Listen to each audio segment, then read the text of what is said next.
നമസ്കാരം. ടാൻഡ P S സിയുടെ മറ്റൊരു ക്ലാസ്സിലേക്ക് എല്ലാവർക്കും സ്വാഗതം.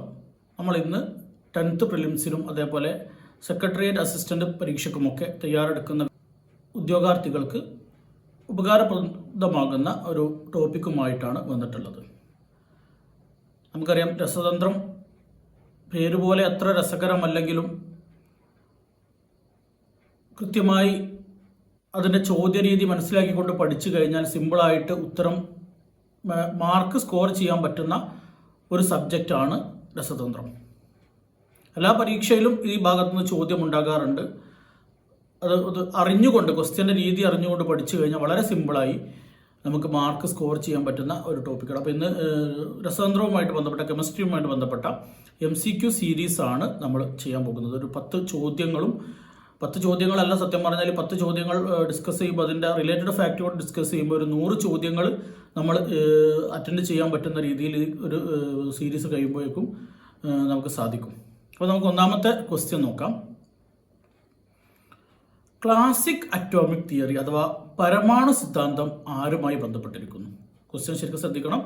ക്ലാസിക് അറ്റോമിക് തിയറി അഥവാ പരമാണു സിദ്ധാന്തം ഇത് ആരുമായിട്ടാണ് ബന്ധപ്പെട്ടിരിക്കുന്നത്? Option A John Dalton, option B Kanadamuni, option C Ostwald, option D Rutherford. ഇതിൽ ആരുമായിട്ടാണ് ക്ലാസിക് അറ്റോമിക് തിയറി അഥവാ പരമാണു സിദ്ധാന്തം ബന്ധപ്പെട്ട് കിടക്കുന്നത്? ആൻസർ കിട്ടിയിട്ടുണ്ടാവുമെന്ന് വിചാരിക്കുന്നു. കണാദമുനിയാണ് ഈ ക്ലാസിക് അറ്റോമിക് തിയറി ആവിഷ്കരിച്ചിട്ടുള്ളത്. ആരാണ്? കണാദമുനിയാണ്. അദ്ദേഹം ഒരു ഇന്ത്യൻ ശാസ്ത്രജ്ഞനായിരുന്നു അല്ലേ. കണാദമുനി എന്ന് പറയുന്ന ഒരു ഇന്ത്യൻ ശാസ്ത്രജ്ഞനായിരുന്നു. അദ്ദേഹമാണ് പരമാണു സിദ്ധാന്തം അഥവാ ക്ലാസിക് അറ്റോമിക് തിയറി ആവിഷ്കരിച്ചിട്ടുള്ളത്. എല്ലാ പദാർത്ഥങ്ങളും പരമാണുക്കൾ കൊണ്ട് നിർമ്മിച്ചിരിക്കുന്നു എന്ന് കണ്ടെത്തിയ ഇന്ത്യൻ ശാസ്ത്രജ്ഞനാണ് കണാദൻ. എന്താ പറഞ്ഞത്? എല്ലാ പദാർത്ഥങ്ങളും പരമാണുക്കൾ കൊണ്ട് നിർമ്മിച്ചിരിക്കുന്നു എന്നതാണ് ഈ പറയുന്ന കണാദമുനിയുടെ ക്ലാസിക് അറ്റോമിക് തിയറി പറയുന്നത്. വൈശേഷിക സൂത്രം രചിച്ചതും കണാദനാണ്. അപ്പോൾ കണാദനുമായിട്ട് ബന്ധപ്പെട്ട 2 പോയിന്റാണ് നമ്മൾ പഠിച്ചത്. ഒന്ന് ക്ലാസിക് അറ്റോമിക് തിയറി, മറ്റൊന്ന് വൈശേഷിക സൂത്രം. പിന്നെ എല്ലാ പദാർത്ഥങ്ങളും പരമാണുക്കൾ കൊണ്ട് നിർമ്മിച്ചിരിക്കുന്നു എന്ന് കണ്ടെത്തിയ ഇന്ത്യൻ ശാസ്ത്രജ്ഞൻ കണാദമുനിയാണ്. അങ്ങനെയെങ്കിൽ ആറ്റം കണ്ടെത്തിയത് ആരാണ്? എല്ലാ പദാർത്ഥങ്ങളും പരമാണുക്കൾ കൊണ്ട് നിർമ്മിച്ചിരിക്കുന്നു എന്നതാണ് കണാദമുനിയുടെ കണ്ടെത്തൽ. ആ രീതിയിൽ ആറ്റത്തെ കണ്ടെത്തിയത് ആരാണ്? അത് ജോൺ ഡാൾട്ടൺ ആണ്. അപ്പോൾ ആറ്റം കണ്ടെത്തിയത് ആരെന്ന് വെച്ച് കഴിഞ്ഞാൽ അത് കണാദന്റെ എഴുതണ്ട, അത് ജോൺ ഡാൾട്ടൺ ആണ്. ക്ലിയർ ആയിട്ടുണ്ടെന്ന് വിചാരിക്കുന്നു. ഈ ജോൺ ഡാൾട്ടന്റെ തിയറിയാണ് ഇത് മോഡേൺ അറ്റോമിക് തിയറി. മാറിപ്പോരുത്. ക്ലാസിക് അറ്റോമിക് തിയറി ആരുടേതാണ്? അത് കണാദമുനിയുടേതാണ്. ക്ലാസിക് കണാദമുനി, അങ്ങനെ ഓർത്തിച്ചാൽ classic Kanadamuni. Classic atomic theory കണാദമുനിയുടേതും മോഡേൺ അറ്റോമിക് തിയറി ആരുടേതുമാണ്? ജോൺ ഡാൾട്ടൻ്റെതുമാണ്. മോഡേൺ അഥവാ ആധുനിക അറ്റോമിക് തിയറി, സിദ്ധാന്തം ആരുടേതാണ്? അത് ജോൺ ഡാൾട്ടൻ്റെതാണ്. എന്നാൽ ക്ലാസിക് അറ്റോമിക് തിയറി അഥവാ പരമാണു സിദ്ധാന്തം അത് ആരുടേതാണ്? അത് കണാദമുനിയുടേതാണ്. അങ്ങോട്ടും മാറിപ്പോരുത്. ആറ്റത്തെ വിഭജിക്കാൻ കഴിയില്ല എന്നതായിരുന്നു ഡാൾട്ടന്റെ തിയറി. പിന്നെ കണാദമുനി പറഞ്ഞത് എല്ലാ പദാർത്ഥങ്ങളും പരമാണുക്കൾ കൊണ്ട് നിർമ്മിച്ചിരിക്കുന്നു എന്നാണ് പറഞ്ഞത്. ആറ്റത്തെ വിഭജിക്കാൻ കഴിയില്ല എന്ന് പറഞ്ഞത് ആരുടെ തിയറിയാണ്? അത് ജോൺ ഡാൾട്ടന്റെ തിയറിയാണ്. ജോൺ ഡാൾട്ടൻ ഈ തിയറി പറയുന്നത് പരീക്ഷണ നിരീക്ഷണങ്ങൾ കൊണ്ടൊന്നുമല്ല, ഒരു യുക്തിചിന്തയുടെ അടിസ്ഥാനത്തിലാണ് എന്ത് പറയുന്നത്? കണാദമുനി ആറ്റങ്ങളെ വിഭജിക്കാൻ കഴിയില്ല എന്ന് പറഞ്ഞത്. പിന്നീട് അത് ഈ ഒരു തിയറി തെറ്റായിരുന്നു എന്നൊക്കെ തെളിയിക്കപ്പെട്ടു അല്ലേ. ആറ്റങ്ങളെ വിഭജിച്ച് സബ് അറ്റോമിക് പാർട്ടിക്കിൾസ് ഒക്കെ നമ്മൾ പഠിക്കുന്നുണ്ട്. അപ്പോൾ കണാദമുനി എന്നൊരു യുക്തിചിന്തയുടെ അടിസ്ഥാനത്തിലാണ്, പ്രത്യേകിച്ച് എന്താ പറയുക, പരീക്ഷണ നിരീക്ഷണങ്ങളൊന്നും നടത്തിയിട്ടല്ല ഈ ഒരു തിയറി പറഞ്ഞിട്ടുള്ളത്. ഒരു യുക്തി ചിന്തയുടെ അടിസ്ഥാനത്തിൽ പറഞ്ഞിട്ടുള്ളതാണ് ആറ്റങ്ങളെ വിഭജിക്കാൻ കഴിയില്ല എന്ന്. New system of chemical philosophy രചിച്ചതും ഡാൾട്ടനാണ്. നമ്മൾ വൈശേഷിക സൂത്രം പറഞ്ഞു, കണാദമുനിയുടേതാണ്. New system of chemical philosophy രചിച്ചത് ആരാണ്? ഡാൾട്ടനാണ്. അതുകൊണ്ടോട് തിരിഞ്ഞു പോയത്. അപ്പോൾ ഡാൾട്ടനുമായിട്ട് ബന്ധപ്പെട്ട് നമ്മൾ എന്തൊക്കെയാണ് പഠിച്ചത്? ഒന്ന് മോഡേൺ അറ്റോമിക് തിയറി, മറ്റൊന്ന് new system of chemical philosophy. അത് കണക്ട് ചെയ്ത് വെക്കുക. കാരണം മോഡേൺ, ന്യൂ രണ്ടും തമ്മിലൊരു ബന്ധമുള്ള വാക്കുകളല്ലേ. Modern atomic theory, new system of chemical philosophy, ഇത് രണ്ടും ഡാൾട്ടൻ്റെതാണ്. ഇനി മോഡേൺ അറ്റോമിക് തിയറിയെ കുറിച്ച് പറയുന്നത്, മോഡേൺ അറ്റോമിക് തിയറി പിണ്ഡ സംരക്ഷണ നിയമത്തിന് ഊന്നൽ നൽകുന്നു എന്നാണ്. സ്റ്റേറ്റ്മെന്റ് ആയിട്ടൊക്കെ വരാൻ പറ്റിയ ഒരു ഓപ്ഷനാണ് അല്ലേ. മോഡേൺ അറ്റോമിക് തിയറി എന്തിനെയാണ് ഊന്നൽ നൽകുന്നത്? പിന്നെ പിണ്ഡ സംരക്ഷണ നിയമത്തിനാണ് ഊന്നൽ നൽകുന്നത്. മോഡേൺ അറ്റോമിക് തിയറി ആരുടേതാണ്? ജോൺ ഡാൾട്ടൻ്റെതാണ്. ജോൺ ഡാൾട്ടന്റെ മോഡേൺ അറ്റോമിക് തിയറി എന്തിനാണ് ഊന്നൽ നൽകുന്നത്? പിണ്ഡ സംരക്ഷണ നിയമത്തിനാണ് ഊന്നൽ നൽകുന്നത്. വിഭജിക്കാൻ കഴിയാത്തത് എന്നർത്ഥമുള്ള അറ്റോമിയോ എന്ന ഗ്രീക്ക് പദത്തിൽ നിന്നാണ് ആറ്റം എന്ന വാക്ക് ഉണ്ടായത്. ഇത് പരീക്ഷയ്ക്ക് ചോദിച്ചിട്ടുള്ള ചോദ്യമാണ്. വിഭജിക്കാൻ കഴിയാത്തത് എന്ന അർത്ഥമുള്ള അറ്റോമിയോ എന്ന ഗ്രീക്ക് പദത്തിൽ നിന്നാണ് ആറ്റം എന്ന വാക്കുണ്ടായത്. ലാറ്റിൻ പദമാണോ ഗ്രീക്ക് പദമാണോ എന്നൊക്കെ ചോദിക്കാൻ പറ്റും. അപ്പോൾ അത് കൃത്യമായിട്ട് ഓർത്ത് വെക്കുക. അറ്റോമിയോ ആണ് പദം, ഗ്രീക്ക് പദമാണ്, അർത്ഥം എന്താണ്, വിഭജിക്കാൻ കഴിയാത്തത് എന്നാണ്. ഈ 3 പോയിന്റും അവിടെ നോട്ട് ചെയ്ത് വെക്കേണ്ട കാര്യമാണ് കേട്ടോ. ഇതിൽ 3 ചോദിക്കാം. ഓക്കെ, ടാറ്റ BSCയുടെ സെക്രട്ടേറിയറ്റ് അസിസ്റ്റന്റിന്റെ ബാച്ച് ഡിസംബർ 1 ആരംഭിക്കുകയാണ്. പ്രീലിംസ് പ്ലസ് മെയിൻസ് ഓൺലൈൻ ബാച്ചാണ്. 999 രൂപ മാത്രമാണ് നമ്മൾ ഫീസ് ഈടാക്കുന്നത്. LSTS പരീക്ഷയ്ക്ക് നല്ല നിലയിലുള്ള ഒരു മാർക്ക് സ്കോർ ചെയ്യാൻ നിങ്ങൾ സഹായിച്ചത് ഈ ഒരു കൃത്യമായിട്ടുള്ള ഒരു പഠന രീതിയായിരുന്നു. എവിടെ നിന്നാണോ PSC ചോദ്യം ചോദിക്കുന്നത് ആ ഏരിയയിൽ നിന്ന് തന്നെ ആ ഒരു PSCയുടെ ചോദ്യ രീതികളൊക്കെ മനസ്സിലാക്കിക്കൊണ്ട് ആ ഭാഗത്തു നിന്ന് തന്നെ നിങ്ങൾക്ക് ക്ലാസും അതോടൊപ്പം PDF നോട്ട്സും ഒക്കെ പ്രൊവൈഡ് ചെയ്തതുകൊണ്ട് തന്നെ നിങ്ങൾക്ക് പരീക്ഷയിൽ നല്ല മാർക്ക് സ്കോർ ചെയ്യാൻ സാധിച്ചിട്ടുണ്ട്. ഇനി സെക്രട്ടേറിയറ്റ് അസിസ്റ്റന്റ് നമുക്ക് ഇഷ്ടംപോലെ സമയമുണ്ട്. മുഴുവൻ ഭാഗവും സിലബസിന്റെ മുഴുവൻ ഭാഗവും സ്പെഷ്യൽ ടോപ്പിക് അടക്കം പേപ്പർ 1ഉം പേപ്പർ 2ഉം കൃത്യമായിട്ട് നമുക്ക് പഠിക്കുകയും റിവൈസ് ചെയ്യുകയും ചെയ്തുകൊണ്ട് നല്ലൊരു റാങ്ക് നേടിയെടുക്കാൻ നമുക്ക് സാധിക്കണം. അതിനുവേണ്ടി ടാറ്റ BSC നിങ്ങളോടൊപ്പം ഉണ്ടാകും. അപ്പോൾ സാധിക്കുന്ന ആളുകളൊക്കെ ഈ ഒരു ബാച്ചിൽ ഇന്ന് തന്നെ ജോയിൻ ചെയ്യാൻ ശ്രമിക്കുക. ക്വസ്റ്റ്യൻ നമ്പർ 2, ഇലക്ട്രോണിന് ആ പേര് നൽകിയതാര്? ഇലക്ട്രോണിന് ആ പേര് നൽകിയതാര്? Option A JJ Thomson, option B George Johnstone Stoney, option C Ernest Rutherford, option D Davisson. ഇതിൽ ആരാണ് ഇലക്ട്രോണിന് ആ പേര് നൽകിയത്? ആൻസർ ചെയ്ത് നോക്കാം. ഞാൻ ആൻസർ പറയുമ്പോൾ നിങ്ങൾക്ക് ആൻസർ കിട്ടിയിട്ടില്ലെങ്കിൽ പോസ് ചെയ്ത് ആൻസർ കിട്ടിയിട്ടേ അപ്ലൈ ചെയ്യാം കേട്ടോ. കാരണം മാക്സിമം നിങ്ങൾ ആൻസർ ചെയ്ത് നോക്കണം. നിങ്ങൾക്ക് തെറ്റുന്നത് കൊണ്ട് കുഴപ്പമില്ല. തെറ്റിയിട്ട് പിന്നെ അത് തിരുത്തുമ്പോൾ കൂടുതൽ നമുക്ക് പഠിച്ചത് ഓർമ്മയിൽ നിൽക്കാൻ അത് കാരണമാകും. അതുകൊണ്ട് തെറ്റെന്ന് വിചാരിച്ചിട്ട് ആരും ആൻസർ ചെയ്യാതെ കണ്ട ആൻസർ ചെയ്യുക. തെറ്റുകയാണെങ്കിൽ അത് തിരുത്തുക. അപ്പോഴാണ് കൂടുതൽ നമുക്ക് പെട്ടെന്ന് ചോദ്യം ചോദിക്കുമ്പോൾ അതിന് ഉത്തരം കിട്ടിയിട്ടുണ്ടെങ്കിൽ അത് പിന്നീട് മറന്നു പോകാൻ സാധ്യത കൂടുതലാണ്. അതിനേക്കാൾ കൂടുതൽ സമയം നമ്മുടെ ബ്രെയിനിൽ നിൽക്കുക ഏതാണ്, നമ്മൾ ഒരിക്കലും തെറ്റിച്ചിട്ട് പിന്നെ ശരിയാക്കുമ്പോഴാണ്. അതുകൊണ്ട് തെറ്റൊന്നും കരുതിയാലും ചെയ്യാതെ കണ്ട. ഇലക്ട്രോണിന് ആ പേര് നൽകിയത് ആരാണ്? നമുക്കൊക്കെ അറിയുന്നത് പോലെ ജോർജ് ജോൺസ്റ്റൺ സ്റ്റോണിയാണ്.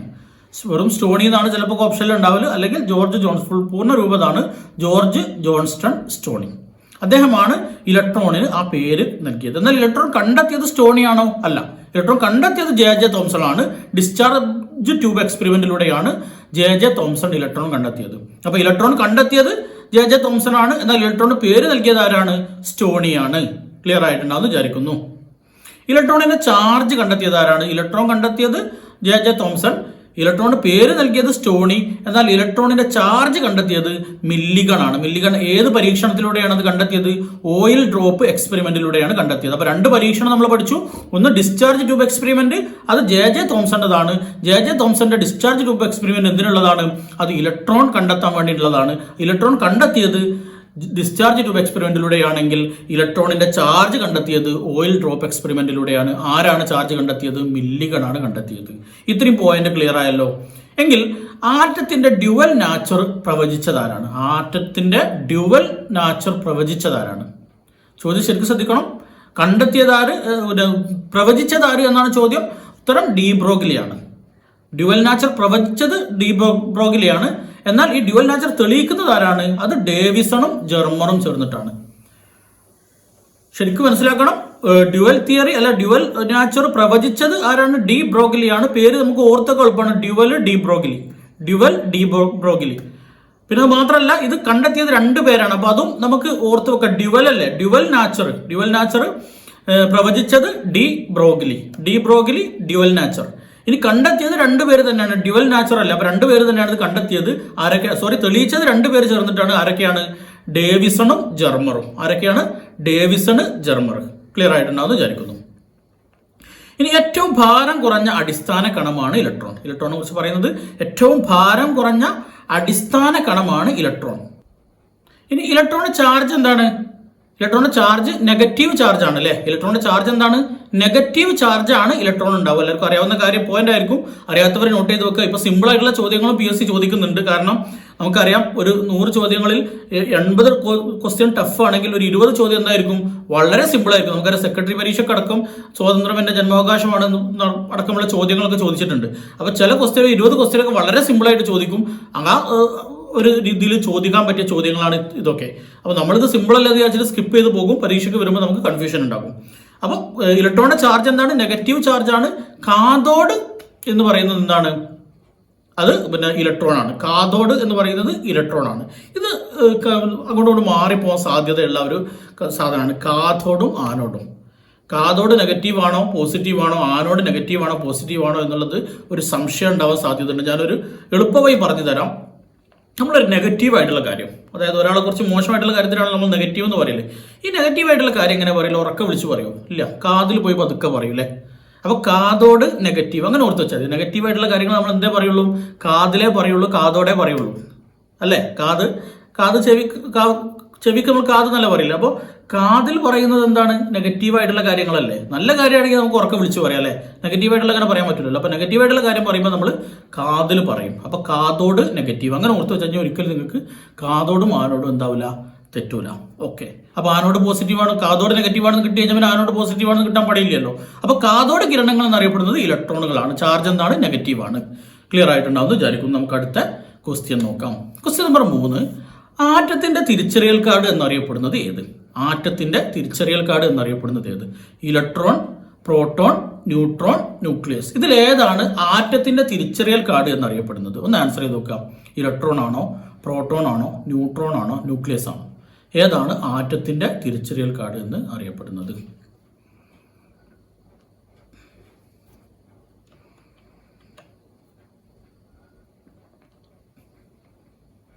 ഉത്തരം കിട്ടിയിട്ടുണ്ടെന്ന് വിചാരിക്കുന്നു.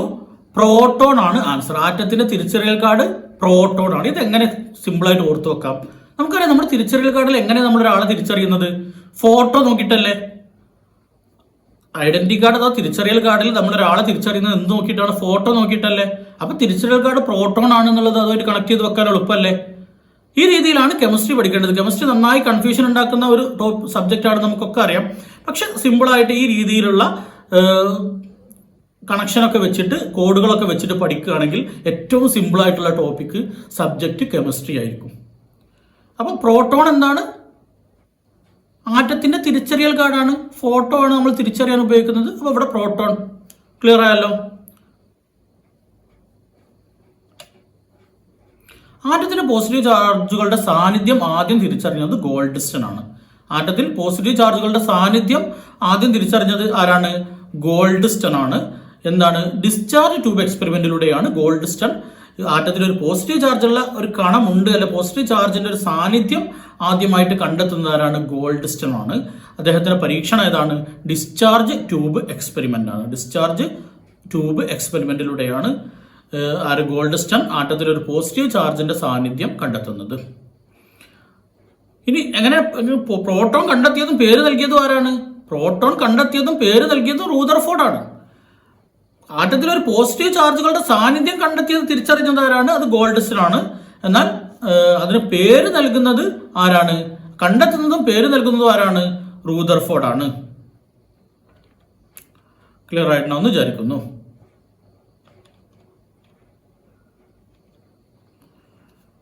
ഈ പ്രോട്ടോണിന്റെ ചാർജ് എന്താണ്? ഇലക്ട്രോണിന് തുല്യവുമാണ് വിപരീതവുമാണ്. പ്രോട്ടോണിന്റെ ചാർജ് എന്ന് പറഞ്ഞു കഴിഞ്ഞാൽ ഇലക്ട്രോണിന് തുല്യമാണ് പക്ഷെ വിപരീതമാണ്. നമുക്കറിയാം പ്രോട്ടോൺ എന്താണ്? പോസിറ്റീവ് ചാർജ് ആണ് അല്ലേ. Proton positive charge. ഓർത്ത് വെക്കാൻ വേറെ കണക്ഷൻ ഒന്നും വേണ്ട. പ്രോട്ടോൺ പോസിറ്റീവ്, അങ്ങനെ ഓർത്ത് വെച്ചാൽ മതി. Proton positive charge, proton positive charge, electron negative. Proton positive ആണെന്ന് കിട്ടി കഴിഞ്ഞാൽ പിന്നെ ഇലക്ട്രോൺ നെഗറ്റീവ് ആണെന്ന് കിട്ടാൻ പ്രയാസമില്ലല്ലോ അല്ലേ. ഓക്കെ. ഇനി പ്രോട്ടോണിന്റെ മാസിനെ കുറിച്ചൊരു പോയിന്റ് പറയുന്നത്, പ്രോട്ടോണിന്റെ മാസ് എന്താണ്? ഒരു ഹൈഡ്രജൻ ആറ്റത്തിന്റെ മാസിന് തുല്യമാണ്. പ്രോട്ടോണിന്റെ ചാർജ് നമ്മൾ പറഞ്ഞു ഇലക്ട്രോണിന്റെ ചാർജിന് തുല്യമാണ് പക്ഷെ വിപരീതമാണ്. തുല്യമാണ് വിപരീതമാണ്. ചാർജ് അത് തുല്യമാണ് വിപരീതമാണെന്ന് പറഞ്ഞു കഴിഞ്ഞാൽ ആ ചാർജ് തുല്യമായിരിക്കും പക്ഷെ നമുക്കറിയാം ചാർജ് എന്ന് പറയുന്നത് ഒരു ഇതാണ്, അത് നെഗറ്റീവോ പോസിറ്റീവോ എന്ന് വെച്ചിട്ടാണ് പറയാം. അപ്പോൾ ഇതിന്റെ ചാർജ് എന്താണ്? പ്രോട്ടോണിന്റെ ചാർജ് പോസിറ്റീവാണ്, ഇലക്ട്രോൺ അത് നെഗറ്റീവാണ്. ഇനി പ്രോട്ടോണിന്റെ മാസിനെ കുറിച്ച് എന്താ പറഞ്ഞത്? പ്രോട്ടോണിന്റെ മാസ് ഒരു ഹൈഡ്രജൻ ആറ്റത്തിന്റെ മാസിന് തുല്യമാണ്. പ്രോട്ടോണിന്റെ മാസ് ഒരു ഹൈഡ്രജൻ ആറ്റത്തിന്റെ മാസിന് തുല്യമാണ്. ക്ലിയർ ആയിട്ടുണ്ടാവുമെന്ന് വിചാരിക്കുന്നു. നമ്മൾ നേരത്തെ പറഞ്ഞു പ്രോട്ടോൺ ആണ്. ആനോഡ് കിരണങ്ങൾ, കാഥോഡ് കിരണങ്ങൾ ഏതാണ്? ഇലക്ട്രോൺ ആണ്. നെഗറ്റീവ് ആണ് ആനോഡ്, കാഥോഡ് എന്ന് നമ്മൾ പറഞ്ഞു. പോസിറ്റീവ് ആണ് ആനോഡ് എന്ന് പറഞ്ഞു. കാഥോഡ് നെഗറ്റീവ്, കാഥോഡിലൂടെ പറയൽ നെഗറ്റീവ് കാര്യങ്ങളാണ്. പോസിറ്റീവ് ആണെങ്കിൽ ആനോഡാണ്. ഇവിടെ പ്രോട്ടോൺ പോസിറ്റീവ് ആണ് നമ്മൾ കണക്ട് ചെയ്ത് വെച്ചിട്ടുണ്ട്. PP വെച്ചിട്ട് നമ്മൾ കണക്ട് ചെയ്ത് വെച്ചിട്ടുണ്ട്. പ്രോട്ടോൺ പോസിറ്റീവ് ചാർജുള്ള കണങ്ങളാണ്. ഈ പോസിറ്റീവ് ചാർജുള്ള പ്രോട്ടോൺ ആണ് ആനോഡ് കിരണങ്ങൾ എന്ന് അറിയപ്പെടുന്നത്. നമ്മൾ പറഞ്ഞു പ്രോട്ടോണിന്റെ മാസ് എന്താണ്, ഒരു ഹൈഡ്രജൻ ആറ്റത്തിന്റെ മാസിന് തുല്യമാണെന്ന് പറഞ്ഞു. ഗോൾഡ് ഫോയിൽ ആൽഫ വിസരണ പരീക്ഷണം നടത്തിയത് ആരാണ്? റൂദർഫോർഡ് ആണ്. ഗോൾഡ് ഫോയിൽ ആൽഫ വിസരണ പരീക്ഷണം നടത്തിയത് ആരാണ്? റൂദർഫോർഡ് ആണ്. ന്യൂക്ലിയസ് കണ്ടെത്തിയതും റൂദർഫോർഡ് ആണ്. അപ്പോൾ റൂദർഫോർഡിനെ കുറിച്ച് നമ്മൾ 3 പോയിന്റ് ഇവിടെ പഠിച്ചു. ഒന്ന് എന്ത് ചെയ്തു, പിന്നെ പ്രോട്ടോൺ കണ്ടെത്തിയതും പേര് നൽകിയതും ആരാണ്? റൂദർഫോർഡ് ആണ്. റൂദർഫോർഡിന്റെ പരീക്ഷണം ഏതാണ്? ഗോൾഡ് ഫോയിൽ ആൽഫ വിസരണ പരീക്ഷണം. ഗോൾഡ് ഫോയിൽ ആൽഫ വിസരണ പരീക്ഷണമാണ് ആരുടേത്? റൂദർഫോർഡിൻ്റെത്. ന്യൂക്ലിയസ് കണ്ടെത്തിയതും റൂദർഫോർഡ് ആണ്. ക്ലിയർ ആയിട്ടുണ്ടാവുമെന്ന് വിചാരിക്കുന്നു.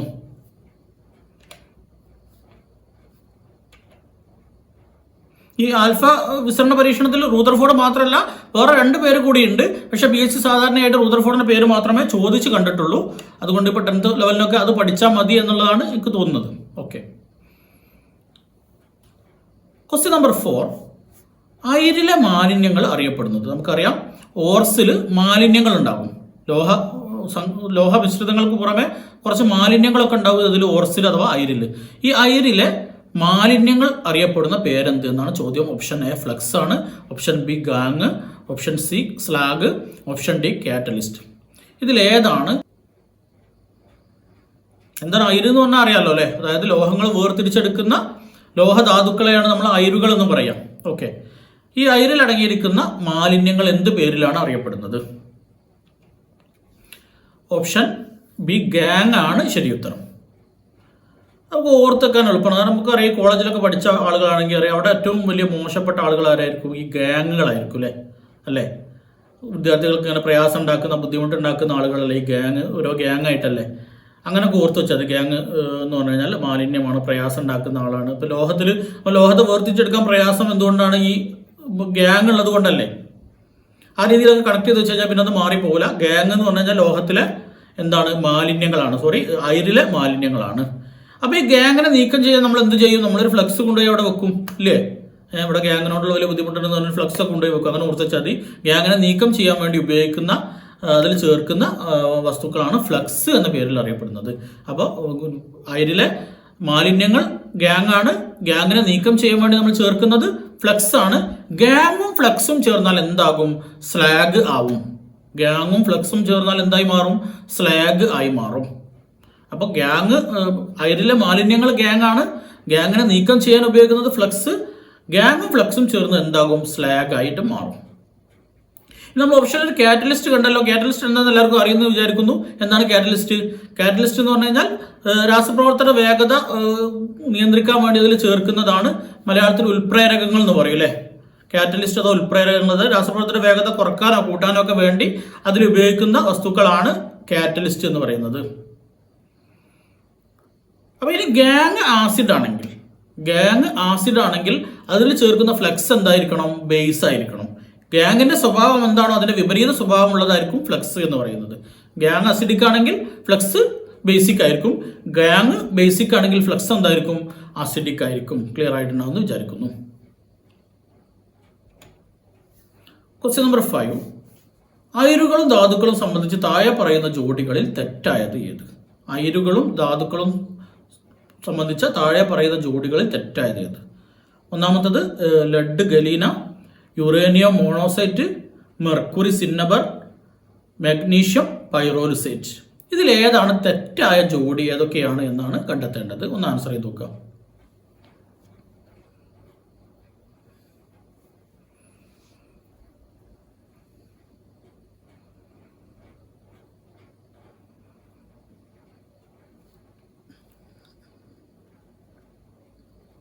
ആൻസർ കിട്ടിയിട്ടുണ്ടാവുമെന്ന് വിചാരിക്കുന്നു.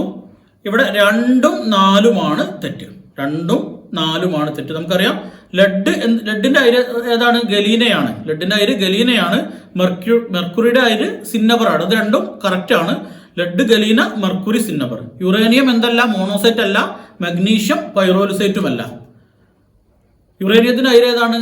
യുറേനിയത്തിന്റെ അയിര് പിച്ച് ബ്ലെൻഡ് ആണ്. യുറേനിയത്തിന്റെ അയിര് എന്താണ്? പിച്ച് ബ്ലെൻഡ് ആണ്. Pitchblende. Uranium pitchblende. മെർക്കുറിയുടെ അയിര് സിന്നബർ നമ്മൾ പറഞ്ഞു കഴിഞ്ഞു. മാംഗനീസിന്റെ അയിരാണ് പൈറോലുസൈറ്റ്. മാംഗനീസിന്റെ അയിരാണ്. അങ്ങോട്ട് മാറിപ്പോയത്. പരസ്പരം മാറാൻ നല്ല സാധ്യതയുള്ള 2 ലോഹങ്ങളാണ് മാംഗനീസും മഗ്നീഷ്യവും. ഒരിക്കലും മാറിപ്പോയത് മാംഗനീസ് ആണ് പൈറോലുസൈറ്റ്. ഓർത്ത് വെക്കാൻ എളുപ്പമായി പറയാം. മാങ്ങ പയറ്, അങ്ങനെ ഓർത്ത് വെച്ചാൽ മതി. മാങ്ങ, പയറ്. മഗ്നീഷ്യത്തിന് നമ്മൾ മാങ്ങ എന്ന് പറയില്ലല്ലോ, മാംഗനീസിനല്ല മാങ്ങ എന്ന് പറയാം. അങ്ങനെയല്ല നമുക്ക് പറയാൻ എളുപ്പം. അപ്പോൾ മാംഗനീസ് മാങ്ങ, മാങ്ങയും പയറും എന്ന് ഓർത്ത് വെച്ച് കഴിഞ്ഞാൽ മാംഗനീസ് പൈറോലിസൈറ്റ്, പിന്നെ അത് മറക്കൂല. മഗ്നീഷ്യത്തിന്റെ അയിര് മാഗ്നസൈറ്റ് തന്നെയാണ്, മഗ്നീഷ്യത്തിന്റെ അയിര് മാഗ്നസൈറ്റ് തന്നെയാണ്, അതും ഓർത്ത് വെക്കാൻ എളുപ്പമാണ്. അപ്പോൾ മാംഗനീസ് മാങ്ങ, പയറ്, മാംഗനീസ് പൈറോലിസൈറ്റ് ആണ്, മഗ്നീഷ്യം മാഗ്നസൈറ്റ് ആണ്. ഇനി തോറിയം എന്താണ്? മോണോസൈറ്റ് ആണ്. മോണോസൈറ്റ് ആണ് തോറിയം എന്ന് പറയും. തോറിയത്തിന് അയിര് മോണോസൈറ്റ് വേണമെങ്കിൽ ഓർത്ത് വെക്കാൻ. ചെറിയൊരു കോഡ് പറഞ്ഞാൽ അത്രത്തോളം നിങ്ങൾക്ക് വർക്കൗട്ട് ആവുമെന്ന് അറിയില്ല, ഞാൻ ഓർത്ത് വെച്ചത് അങ്ങനെയാണ്. അതായത് നമ്മൾ ടൂർ പോകുമ്പോൾ ഒരിക്കൽ ഒരു സ്ഥലത്തേക്കല്ലേ പോകാൻ നമുക്ക് ഇഷ്ടം, വീണ്ടും വീണ്ടും പോയടുത്ത് തന്നെ പോകാതെ പുതിയ സ്ഥലത്ത് പോകാൻ ഇഷ്ടം. അപ്പോൾ തോറിയം എന്ന് പറഞ്ഞാൽ ടൂർ എന്ന ഇത് ചെയ്ത് കഴിഞ്ഞാൽ മോണോസൈറ്റ് എന്ന് പറഞ്ഞാൽ നമുക്ക് ഒരു സൈറ്റ് എന്നൊക്കെ ഓർത്ത് വെക്കാമല്ലോ, അങ്ങനെയൊക്കെ കണക്ട് ചെയ്യാമല്ലോ. അപ്പോൾ ഒരു സൈറ്റിൽ ഒരിക്കൽ അങ്ങനെയാണ് നമ്മൾ ടൂർ പോവുക. അങ്ങനെയൊക്കെ വേണമെങ്കിൽ ഓർത്ത് വെക്കാം. അതല്ലാതെ തന്നെ ഇത് പഠിച്ചു വെച്ചവരുണ്ടെങ്കിൽ ഓക്കെ, ഈ ഒരു കോഡ് വിട്ടോളൂ. പിന്നെ ഇരുമ്പിൻ്റെ ആയിരുന്ന നമുക്കൊക്കെ അറിയാം ഹേമറ്റൈറ്റ്, പിന്നെ മറ്റൊന്ന് മാഗ്നറ്റൈറ്റ്. ഹേമറ്റൈറ്റ് ആണ് പിന്നെ ഒന്ന്, മറ്റൊന്ന് മാഗ്നറ്റൈറ്റ്.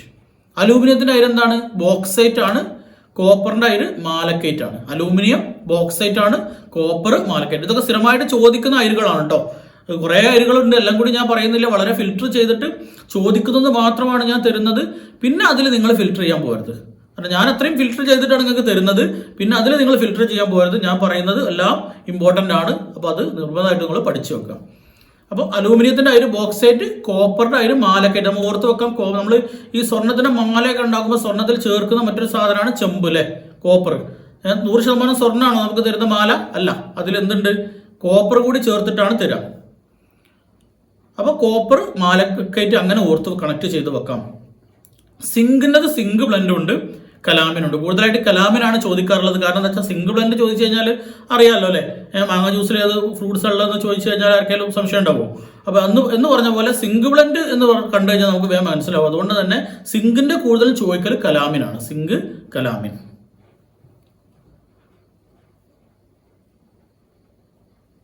ഇനി ഗോൾഡിന്റെ അയിര് ഏതാണ്? ഗോൾഡിന്റെ അയിര് ബിസ്മത്ത് അറൈറ്റ്. Bismuth alright. നമുക്ക് ബിസ്മാർക്കൊക്കെ നമുക്കറിയാം, ബിസ്മാർക്ക് ഗോൾഡ് എന്നൊക്കെ പറയലുണ്ട്. അപ്പോൾ അത് വെച്ച് കണക്ട് ചെയ്ത് വെച്ചാൽ മതി. ഗോൾഡിന്റെ അയിര് എന്താണ്? ബിസ്മത്ത് ആണ്, ബിസ്മത്ത് അറൈറ്റ് ആണ്. ആ ബിസ്മാർക്ക് ഗോൾഡ് എന്നുള്ള അതൊക്കെ ഓർത്ത് വെച്ച് കഴിഞ്ഞാൽ നമുക്ക് പെട്ടെന്ന് കളക്ട് ചെയ്യാം. സിൽവറിന്റെ അയിര് ഏതാണ്? അർജന്റൈറ്റ് ആണ്. സിൽവർ പറയൽ തന്നെ AG എന്നാണല്ലോ അല്ലെ. അർജന്റൈറ്റ് ആണ് സിൽവറിന്റെ അയിര് എന്ന് പറയുന്നത്. സിൽവറിന്റെ അയിര് എന്താണ്? അർജന്റൈറ്റ് ആണ്. ടിന്നിന്റെ അയിര് ഏതാണ്? ടിന്നിന്റെ അയിര് കാസിറ്ററൈറ്റ് ആണ്. കാസിറ്ററൈറ്റ് ആണ് ടിന്നിന്റെ അയിര്. കാസിറ്ററൈറ്റ് എന്താണ്? ടിന്നിന്റെ അയിരാണ്. കാസറ്റ് ഒക്കെ ടിന്നിലിട്ട് വെച്ചതാണെന്ന് ഓർത്ത് വെച്ചാൽ മതി. കാസിറ്ററൈറ്റ് എന്തിന്റെ അയിരാണ്? ടിന്നിന്റെ അയിരാണ്. ലെഡിന്റെ അയിര് നമ്മൾ മുകളിൽ പറഞ്ഞു എന്ത്? ഗലീനയാണ്. ക്ലിയർ ആയിട്ടുണ്ടാവുമെന്ന് വിചാരിക്കുന്നു. അപ്പോൾ ഞാൻ പറഞ്ഞു ഈ അയിരുകളൊക്കെ വളരെ ഇമ്പോർട്ടൻ്റ് ആണ്. ഇതിലൊന്നുപോലും സ്കിപ്പ് ചെയ്യരുത്. സ്ഥിരമായിട്ട് PSC ചോദിക്കുന്ന അയിരുകൾ മാത്രമേ ഇവിടെ പറഞ്ഞിട്ടുള്ളൂ. ഇനിയും ഒരുപാട് അയിരുകൾ പഠിക്കാനുണ്ട്. പക്ഷെ വളരെ ഫിൽറ്റർ ചെയ്തിട്ടേ ഞാൻ പറഞ്ഞിട്ടുള്ളൂ. ഇത് നിർബന്ധമായിട്ട് ഒന്നുപോലും സ്കിപ്പ് ചെയ്യാതെ നിങ്ങൾ പഠിക്കുക. ഓക്കെ, നമുക്ക് അടുത്ത ക്വസ്റ്റ്യൻ നോക്കാം. Question number 6. ഭാവിയുടെ ഇന്ധനം എന്നറിയപ്പെടുന്നത് ഏത്? ഭാവിയുടെ ഇന്ധനം എന്നറിയപ്പെടുന്നത് ഏതാണെന്നാണ് ചോദ്യം. Option A solar, option B nitrogen, option C oxygen, option D hydrogen. ഇതിലേതാണ് ഭാവിയുടെ ഇന്ധനം എന്നറിയപ്പെടുന്നത്? ആൻസർ ചെയ്ത് നോക്കാം. ഓപ്ഷൻ എയിൽ തന്നെ നിങ്ങൾ തെറ്റിക്കാനുള്ള കെണി തന്നിട്ടില്ല. സോളാർ വേഗം നിങ്ങൾ അതിലേക്ക് വീഴും. പ്രത്യേകിച്ച് അവസാന സമയത്തൊക്കെയാണ് ഈ പരീക്ഷയുടെ ലാസ്റ്റ് ടൈമിലൊക്കെയാണ് എക്സാം എഴുതുന്നതെങ്കിൽ കൂടുതൽ ആലോചിക്കാനൊന്നും സമയം ഉണ്ടാവില്ല. ഇന്ധനം സോളാർ പെട്ടെന്ന് കറുപ്പിക്കലും കഴിയും അല്ലേ. അപ്പോൾ ഭാവിയുടെ ഇന്ധനം എന്നറിയപ്പെടുന്നത് ഹൈഡ്രജൻ ആണ്. ഒരിക്കലും തെറ്റിക്കരുത്. ഭാവിയുടെ ഇന്ധനം എന്ന പേരിൽ അറിയപ്പെടുന്നത് സോളാർ അല്ല, എന്താണ്? ഹൈഡ്രജൻ ആണ്. ഹൈഡ്രജൻ ആണ് ഭാവിയുടെ ഇന്ധനം എന്നറിയപ്പെടുന്നത്. വാതകാവസ്ഥയിൽ സ്ഥിതി ചെയ്യുന്ന മൂലക ഇന്ധനമാണ് ഹൈഡ്രജൻ. വാതകാവസ്ഥയിൽ സ്ഥിതി ചെയ്യുന്ന മൂലക ഇന്ധനമാണ് ഹൈഡ്രജൻ. പ്രപഞ്ചത്തിൽ ഏറ്റവും കൂടുതലുള്ള വാതകം ഹൈഡ്രജൻ ആണ്. നല്ലോണം ശ്രദ്ധിക്കണം. പ്രപഞ്ചത്തിലാണ് പറഞ്ഞത്. പ്രപഞ്ചത്തിൽ ഏറ്റവും കൂടുതലുള്ളത് ഏതാണ്? ഹൈഡ്രജൻ ആണ്. നമുക്കറിയാം സൂര്യനിൽ എന്താ സംഭവിക്കുന്നത്?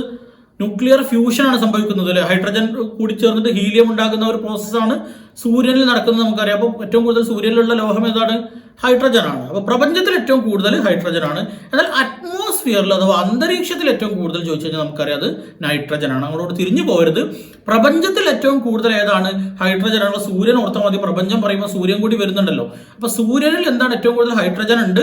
അതുകൊണ്ട് തന്നെ നമ്മുടെ അന്തരീക്ഷത്തിലെ നൈട്രജനെയൊക്കെ മറികടക്കാൻ മാത്രം സൂര്യനിൽ ഹൈഡ്രജൻ ഉണ്ടെന്ന് ഓർത്താൽ മതി. അപ്പോൾ ഏറ്റവും കൂടുതൽ പ്രപഞ്ചത്തിൽ വരുന്നത് ഹൈഡ്രജൻ ആണെങ്കിൽ അന്തരീക്ഷത്തിൽ ഏറ്റവും കൂടുതൽ നൈട്രജൻ ആണ്. സാന്ദ്രത ഏറ്റവും കുറഞ്ഞ മൂലകവും ഹൈഡ്രജനാണ്. സാന്ദ്രത അതേപോലെ ഭാരമൊക്കെ ഏറ്റവും കുറഞ്ഞ മൂലകം ഏതാണ്? ഹൈഡ്രജനാണ്. സാന്ദ്രത, ഭാരം ഒക്കെ ഏറ്റവും കുറഞ്ഞത് ഹൈഡ്രജനാണ്. ന്യൂക്ലിയസിൽ ന്യൂട്രോൺ ഇല്ലാത്ത ആറ്റമാണ് ഹൈഡ്രജൻ. അത് വളരെ ഇമ്പോർട്ടൻ്റ് ആയിട്ടുള്ള പോയിന്റാണ്. എന്താ പറഞ്ഞത്? ന്യൂക്ലിയസിൽ ന്യൂട്രോൺ ഇല്ലാത്ത ഒരേ ഒരു ആറ്റമാണ് ഹൈഡ്രജൻ ആറ്റം. ന്യൂക്ലിയസിൽ ന്യൂട്രോൺ ഇല്ലാത്ത ഒരേ ഒരു ആറ്റമാണ് ഇത് ഹൈഡ്രജൻ ആറ്റം. എന്താണ് ഈ ഹൈഡ്രജൻ എന്ന വാക്കിന്റെ അർത്ഥം? ഹൈഡ്രജൻ എന്ന വാക്കിന്റെ അർത്ഥം ഞാൻ ജലം ഉൽപ്പാദിപ്പിക്കുന്നു എന്നാണ്. ഞാൻ ജലം ഉൽപ്പാദിപ്പിക്കുന്നു എന്നാണ്. നമുക്കറിയാം, 2 ഹൈഡ്രജനും ഒരു ഓക്സിജൻ തന്മാത്രയും ചേർന്നിട്ടല്ലേ എന്തുണ്ടാകുന്നത്? ജലം ഉണ്ടാകുന്നത്. 2 ഹൈഡ്രജൻ ആറ്റവും ഒരു ഓക്സിജൻ ആറ്റവും ചേർന്നിട്ടല്ലേ ജലം ഉണ്ടാകുന്നത്. അതുകൊണ്ട് തന്നെ ജലം ഉണ്ടാക്കുന്നതിൽ ഏറ്റവും പ്രധാന പങ്ക് വഹിക്കുന്നത് ഹൈഡ്രജൻ ആണല്ലോ. അപ്പൊ അങ്ങനെ ഓർത്ത് വെച്ചാൽ മതി. ഞാൻ ജലം ഉൽപ്പാദിപ്പിക്കുന്നു എന്നാൽ എന്താണ്? ഹൈഡ്രജന്റെ അർത്ഥമാണ്. ഹൈഡ്രജൻ എന്ന വാക്കിന്റെ അർത്ഥമാണ് ഞാൻ ജലം ഉൽപ്പാദിപ്പിക്കുന്നു എന്നുള്ളത്. ആരാണ് ഈ ഹൈഡ്രജൻ കണ്ടുപിടിച്ചത്? ആരാണ് ഹൈഡ്രജൻ കണ്ടുപിടിച്ചത്? ഹെൻറി കാവൻഡിഷ് ആണ്. ഹെൻറി കാവൻഡിഷ് ആണ് ഹൈഡ്രജൻ കണ്ടുപിടിച്ചത്. പക്ഷെ പേര് നൽകിയത് ലാവോസിയയാണ്. ഹൈഡ്രജൻ കണ്ടുപിടിച്ചത് ആരാണ്? ഹെൻറി കാവൻഡിഷ് ആണ്. പേര് നൽകിയത് അൻഡോവൻ ലാവോസിയർ ആണ്. മാറിപ്പോവരുത്. കണ്ടുപിടിച്ചത് കാവൻഡിഷ്, കണ്ടത് കാവൻഡിഷ്. അങ്ങനെ ഒത്തിച്ചത് പേരിനൊരു സാമ്യം ഉണ്ടല്ലേ. കണ്ടത് കാവൻഡിഷ്, പേര് കൊടുത്തത് ലാവോസിയ. ഹൈഡ്രജൻ കണ്ടത് കാവൻഡിഷ്, പേര് നൽകിയത് ലാവോസിയ. മാറിപ്പോവരുത്. ഇനി ബൾബിന് നീല നിറം നൽകുന്നത് ഏത് വാതകമാണ്? ബൾബിന് നീല നിറം നൽകുന്ന വാതകം ഹൈഡ്രജൻ ആണ്. ബൾബിന് നീല നിറം നൽകുന്ന വാതകം ഹൈഡ്രജനാണ്. നമ്മൾ ഹൈഡ്രജനോട് ബന്ധപ്പെട്ട് എന്തൊക്കെ പറഞ്ഞു? ഭാവിയുടെ ഇന്ധനം എന്ന് പറഞ്ഞു, വാതക അവസ്ഥയിൽ സ്ഥിതി ചെയ്യുന്ന മൂലക ഇന്ധനാണെന്ന് പറഞ്ഞു, പ്രപഞ്ചത്തിൽ ഏറ്റവും കൂടുതൽ കാണുന്നത് ഹൈഡ്രജൻ ആണെന്ന് പറഞ്ഞു, സാന്ദ്രത കുറഞ്ഞതാണ്, ഭാരം കുറഞ്ഞതാണെന്ന് പറഞ്ഞു. ഹൈഡ്രജൻ എന്ന വാക്കിന്റെ അർത്ഥം ഞാൻ ജലം ഉൽപ്പാദിപ്പിക്കുന്നു എന്നാണ്. ഹൈഡ്രജൻ കണ്ടുപിടിച്ചത് ഹെൻറി കാവൻഡിഷും പേര് നൽകിയത് അന്റോണിയോ ലാവോസി ആണെന്ന് പറഞ്ഞു. ബൾബിന് നീല നിറം നൽകുന്നത് ഹൈഡ്രജൻ ആണെന്ന് പറഞ്ഞു. നക്ഷത്രങ്ങളുടെ പ്രധാന ഊർജ്ജ ഉറവിടവും ഹൈഡ്രജൻ ആണ്. നമ്മൾ നേരത്തെ പറഞ്ഞു സൂര്യനിൽ നടക്കുന്ന എന്താണ്? ന്യൂക്ലിയർ ഫ്യൂഷൻ ആണ്. എന്നതുപോലെ എല്ലാ നക്ഷത്രങ്ങളുടെയും പ്രധാന ഊർജ്ജ ഉറവിടം എന്ന് പറയുന്നത് ഹൈഡ്രജൻ ആണ്. ക്ലിയർ ആയിട്ടുണ്ടെന്ന് വിചാരിക്കുന്നു. അടുത്ത ക്വസ്റ്റ്യൻ നോക്കാം. Question number 7. ന്യൂട്രോൺ കണ്ടുപിടിച്ചതാര്? ന്യൂട്രോൺ കണ്ടുപിടിച്ചതാര്? Option A Rutherford, option B J Thomson, option C James Chadwick, option D Lavoisier. ഇതിൽ ആരാണ് ന്യൂട്രോൺ കണ്ടുപിടിച്ചത്? ഒന്ന് ആൻസർ ചെയ്ത് നോക്കുക.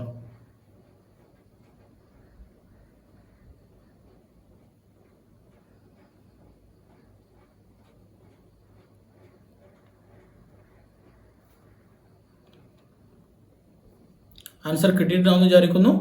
ആരാണ് ന്യൂട്രോൺ കണ്ടുപിടിച്ചത്? ജെയിംസ് ചാഡ്വിക്ക് ആണ്. ജെയിംസ് ചാഡ്വിക്ക് ആണ് ന്യൂട്രോൺ കണ്ടുപിടിച്ചത്.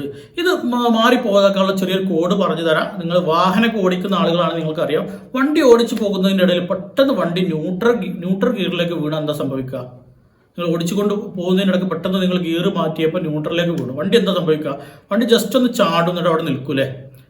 ബാക്കൊന്ന് പൊന്തി ഒന്ന് ചാടിയിട്ട് അവിടെ നിൽക്കും. പെട്ടെന്ന് ന്യൂട്രലിൽ വണ്ടി വീണ് കഴിഞ്ഞാൽ അതല്ല സംഭവിക്കുക. വണ്ടി ഓടുന്നവരാണെങ്കിൽ അത് അറിയും. അതായത് വണ്ടി ഇങ്ങനെ ഓടി പോകുന്നതിനിടെ പെട്ടെന്ന് ന്യൂട്രലിൽ പോകും. നല്ല സ്പീഡ് പോകുന്നതിനിടയിൽ വണ്ടി പെട്ടെന്ന് ഗിയർ ന്യൂട്രലിലേക്ക് വന്നു കഴിഞ്ഞാൽ പെട്ടെന്ന് വണ്ടിയുടെ ബാക്കൊന്ന് പൊങ്ങിയിട്ട് അവിടെ നിൽക്കും. ശരിയല്ലേ? അതൊന്ന് ഓർത്ത് വെച്ചാൽ ചാടി നിൽക്കുക.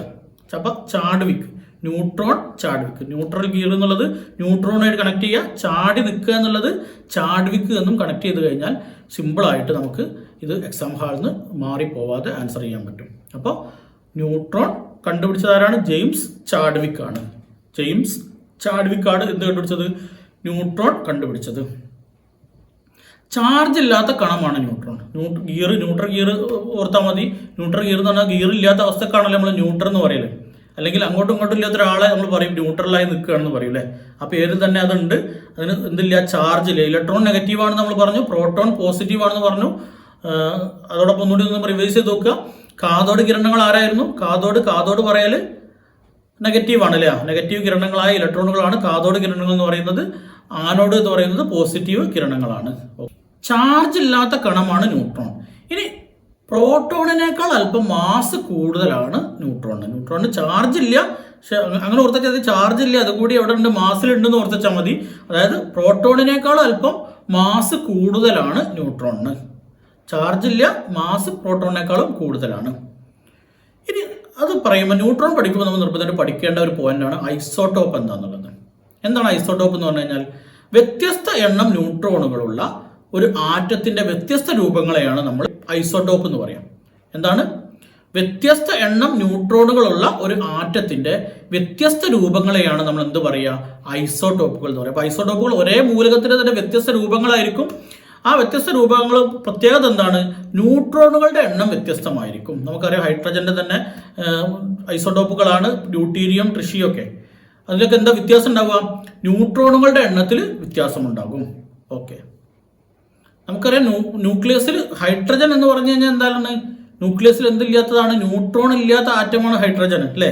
ഓക്കെ, ന്യൂക്ലിയസിൽ ന്യൂട്രോൺ ഇല്ലാത്ത ആറ്റം ഏതാണ്, നമ്മൾ ഹൈഡ്രജൻ പറഞ്ഞ സമയത്ത് പറഞ്ഞിട്ടുണ്ടായിരുന്നു. ന്യൂക്ലിയസിൽ ന്യൂട്രോൺ ഇല്ലാത്ത ആറ്റം ഏതാണ്, അത് ഹൈഡ്രജൻ ആണ്. ഹൈഡ്രജന്റെ ആറ്റത്തിനോട് ഒരു ന്യൂട്രോൺ ചേർന്നാൽ അത് ഡ്യൂട്ടീരിയവും, രണ്ടെണ്ണം ചേർന്നാൽ ട്രിഷ്യവുമായി മാറുന്നു. അപ്പൊ നമ്മൾ പറഞ്ഞു ബേസിക് ആയിട്ട് ഹൈഡ്രജനിൽ എന്തില്ല, ന്യൂട്രോൺ ഇല്ല. ഒരു ആറ്റത്തോട് കൂടി ഒരു ന്യൂട്രോൺ ചേർന്ന് കഴിഞ്ഞാൽ അത് എന്തായി, ഡ്യൂട്ടീരിയമായി. രണ്ടെണ്ണം ചേർന്നാൽ അത് എന്തായി, അത് ട്രിഷ്യമായി. ക്ലിയർ ആയിട്ടുണ്ടാവും വിചാരിക്കുന്നു. അപ്പോൾ ബേസിക് ആയിട്ട് ന്യൂട്രോൺ ഇല്ലാത്ത മൂലകമാണ് ഹൈഡ്രജൻ. എന്നാൽ ഹൈഡ്രജന്റെ ആറ്റത്തോട് എന്ത് ചെയ്യാണ്, ഒരു ന്യൂട്രോൺ കൂട്ടിച്ചേർക്കുകയാണെങ്കിൽ അതെന്തായി മാറും, ഡ്യൂട്ടീരിയമായി മാറും. രണ്ടാമതൊരു ന്യൂട്രോൺ കൂടി കൂട്ടിച്ചേർത്താൽ അതെന്തായി മാറി, ട്രിഷ്യമായി മാറി. അപ്പോൾ ഹൈഡ്രജന്റെ രണ്ട് ഐസോടോപ്പുകളാണ് ഡ്യൂട്ടീരിയവും ട്രിഷ്യവും. ക്ലിയർ ആയിട്ടുണ്ടല്ലോ. എങ്ങനെയാണ് അപ്പോൾ ഡ്യൂട്ടീരിയവും ട്രിഷ്യവും ഐസോടോപ്പ് ആകുന്നത്, ന്യൂട്രോൺ ഇല്ലാത്ത ഹൈഡ്രജന്റെ ആറ്റത്തോട് ഒരു ന്യൂട്രോൺ കൂടി ചേരുമ്പോൾ ഡ്യൂട്ടീരിയം ആകുന്നു, രണ്ട് ന്യൂട്രോണുകൾ കൂടി ചേരുമ്പോൾ അത് ട്രിഷ്യമാകുന്നു. ക്ലിയർ ആയിട്ടുണ്ടെന്ന് വിചാരിക്കുന്നു. നമുക്ക് അടുത്ത ക്വസ്റ്റ്യൻ നോക്കാം. ക്വസ്റ്റ്യൻ നമ്പർ 8, ആധുനിക ആവർത്തന പട്ടികയുടെ പിതാവ് ആര്? ചോദ്യം നല്ലോണം ശ്രദ്ധിക്കണം. ആധുനിക ആവർത്തന പട്ടികയുടെ പിതാവിനെയാണ് ചോദിച്ചത്. ആരാണ്? ദിമിത്രി മെൻഡലീവ് ആണോ, ലാവോസിയർ ആണോ, ഹെൻറി മോസ്ലി ആണോ, ഡൊബറൈനർ ആണോ? ആരാണ് ആധുനിക ആവർത്തന പട്ടികയുടെ പിതാവ്? ആൻസർ ചെയ്ത് നോക്കുക.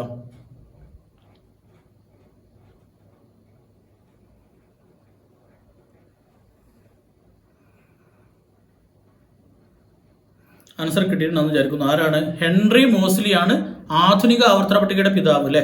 വെറും ആവർത്തന പട്ടികയുടെ പിതാവ് ആരാന്ന് ചോദിച്ചു കഴിഞ്ഞാൽ ആരാണ്? മെൻഡലീവ് ആണ്. ആവർത്തന പട്ടികയുടെ പിതാവ് മെൻഡലീവ് ആണ്. എന്നാൽ ആധുനിക ആവർത്തന പട്ടിക എടുത്ത് ചോദിച്ചു കഴിഞ്ഞാൽ അത് ആരാണ്? മെൻഡലീവ് ആണ്.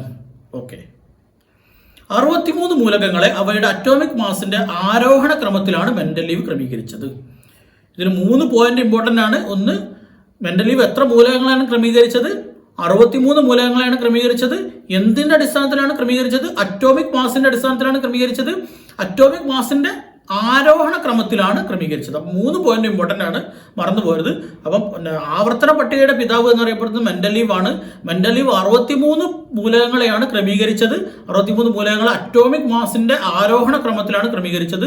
ഈ മെൻഡലീവിന്റെ ആവർത്തന പട്ടികയിൽ 8 ഗ്രൂപ്പുകളും 7 പീരീഡുകളും ഉണ്ടായിരുന്നു. എത്ര? 8 ഗ്രൂപ്പുകളും 7 പീരീഡുകളുമാണ് മെൻഡലീവിന്റെ ആവർത്തന പട്ടികയിൽ ഉണ്ടായിരുന്നത്.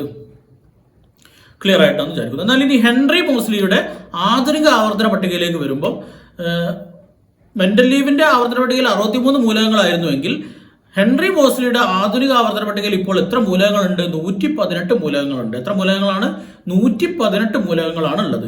ഇതിൽ സ്വാഭാവിക മൂലകങ്ങൾ എന്നറിയപ്പെടുന്നത് 92 ആണ്. ഈ 118 മൂലകങ്ങളിൽ സ്വാഭാവിക മൂലകങ്ങൾ എത്രയാണ്? 92 മൂലകങ്ങളാണ്. ഈ ആധുനിക ആവർത്തന പട്ടികയിൽ എത്ര ഗ്രൂപ്പുകളും എത്ര പീരീഡുകളും ഉണ്ട് നമുക്കറിയാം. 18 ഗ്രൂപ്പുകളുണ്ട്, 7 പീരീഡുകളുണ്ട്. അപ്പോൾ പീരീഡ് രണ്ടും സെയിം ആണ് അല്ലെ. മോസ്ലിയുടേതാണെങ്കിലും അതേപോലെ മെൻഡലീവിൻ്റെതാണെങ്കിലും പീരീഡുകൾ 7 തന്നെയാണ്. എന്നാൽ ഇതെന്താണ്? ഗ്രൂപ്പ് ഏതാണ്? 7 പീരീഡും 18 ഗ്രൂപ്പുമാണ് വരുന്നത്. ഹെൻറി മോസ്ലിയുടെ ആവർത്തന പട്ടികയിൽ 18 ഗ്രൂപ്പും 7 പീരീഡും വരുന്നു.